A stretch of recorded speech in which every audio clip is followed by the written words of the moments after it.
There was a dock that sat just off the edge of my parents' lakefront property, a splintered old thing, gray with age and memory. My siblings and I used to cannonball off it in summer, fish from it in the mornings, and stargaze from it at night. Built by my grandfather in 1978, it was as much a part of our family as Sunday dinners and porch swing conversations. When my parents passed, the dock and the land it rested on was deeded to me. Legally, cleanly, entirely, or so I thought. Karen Blackridge was the kind of woman who wore a name tag to her own backyard barbecue. Efficient, well-groomed, and obsessed with community order, she rose to power within the Lakefront Heights HOA within a year of moving in. No one ran against her. No one dared. 3 months after I moved back into the house full-time, Karen knocked on my door with a clipboard and a smile that didn't reach her eyes. "Mr. Thatcher, we're realigning HOA oversight to encompass shoreline maintenance. That includes the dock." I blinked. "The dock's mine. It's private property." "Well, that's under review," she said, making a note. That was the start.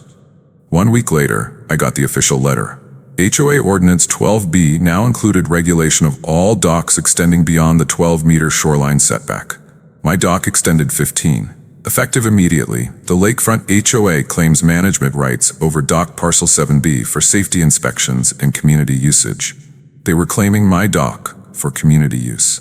I called a lawyer. He said they can't do that. Karen disagreed. I arrived home one evening to find a new sign nailed to the dock post. Lakefront Heights HOA Dock Number 3. Residents must reserve use via HOA app, max 30 mins. Karen had installed a camera on a pole. There was a chain across the dock ramp. My neighbors, people I grew up with, were now doing yoga on the dock I had proposed to my wife on.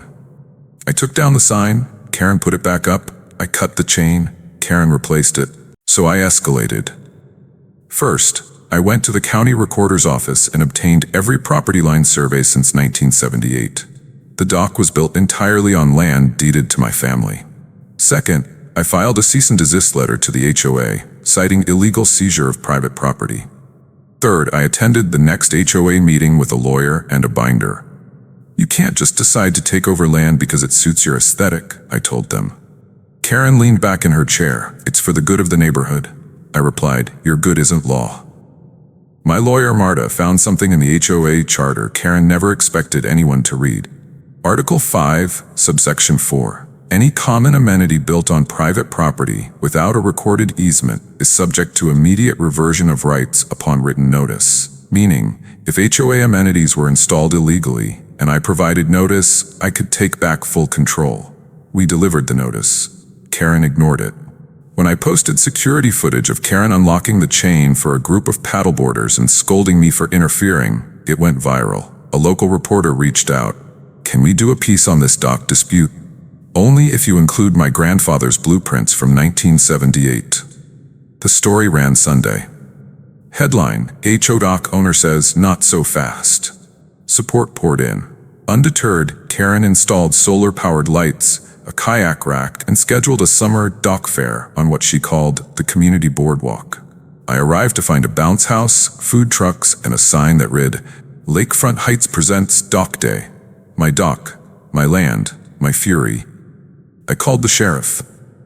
"It's a civil matter," he said. "Unless there's violence or vandalism, our hands are tied. But they're trespassing. That's for the courts to decide." That's when Marta came up with the big idea. "If they want public access," she said, "give it to them. Just not for free." We filed for a commercial marina license. The county, thrilled at the prospect of tourism revenue, approved it. Then we installed a proper marina sign, complete with rules, liability waivers, and yes, fees. Now, anyone could use the dock, but they had to pay. Within 2 weeks, I had 60 residents furious at Karen. "Why are we being charged to use something you said we owned?" Karen tried to pass a motion to block the marina. Turns out she couldn't.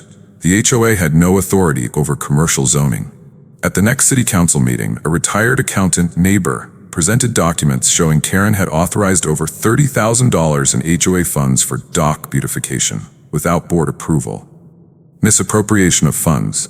Unauthorized development. She was toast. Karen was removed from her position. With Karen gone, the HOA board approached me.